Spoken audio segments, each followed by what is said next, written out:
This is a video response to Velveteen Rush's little conspiracy video about maple leaf meat and the 2010 Winter Olympic Games. Just do a quick recap really quick. First off, we got a whole bunch of people eating maple leaf meat and getting really crazy sick. And although a lot of people are skeptical if there's any correlation whatsoever, including me, there's still a widespread panic and a total recall on all maple leaf meat products, which is pretty freaking crazy. So aside from the immediate dilemma of what you do with that perfectly good, yet not so perfectly good, bacon that you've kept in your fridge for the last 6 months, and the fact that maple leaf might very well go out of business and a lot of people are going to lose jobs and a shitload of money, we're left with wondering how exactly does this link up with the 2010 Winter Olympic Games in Vancouver? Well, my good buddy Spen of Velveteen Rush did give us a pretty good explanation. But I see things a little bit differently. Just like any new disease that is some kind of crazy epidemic that seems to be wiping out a large population of the planet, I blame this on the war between humans and Mother Nature. But this goes one step farther. Let us examine.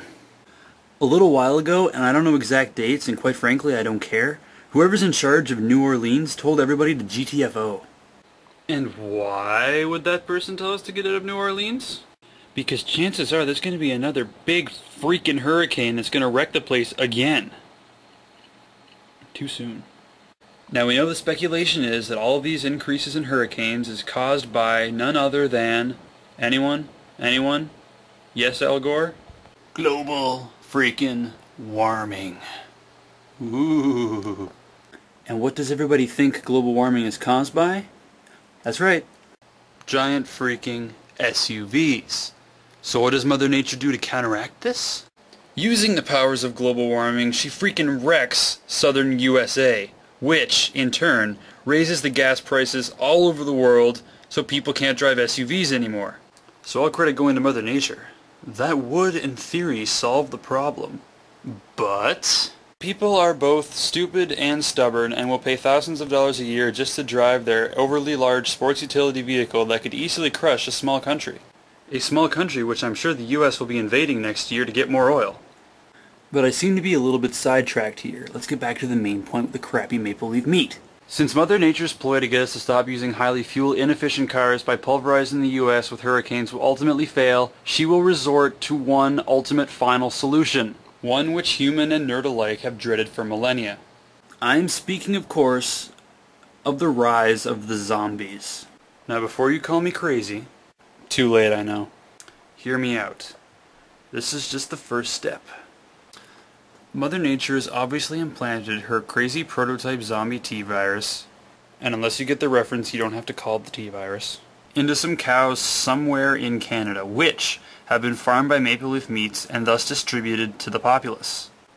Because people tend to eat the meat distributed by maple leaf, some people manage to get sick from the crazy zombie-induced whatever blah blah blah. All we have to do now is wait for those people who have already died to slowly return from the grave as flesh-eating zombies.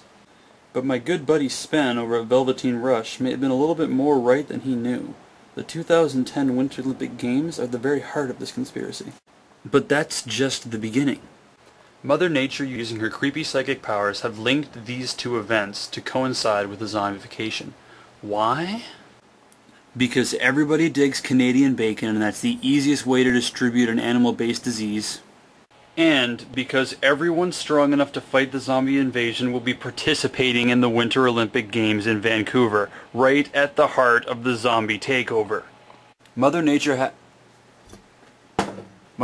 has effectively timed and positioned this zombie takeover to completely wipe out Earth's entire defense force and any chance we have of surviving. What's more is that even if people believe there will be zombies, no one's going to see it as a threat because Canada is way too cold for zombies to survive in.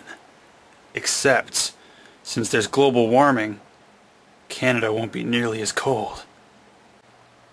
If my projections are correct, by 2010, just in time for the Winter Olympic Games, Canada's climate will be just warm enough to sustain zombie death life long enough for the invasion to be a success. So let me be the first to congratulate you, planet Earth. You win this round.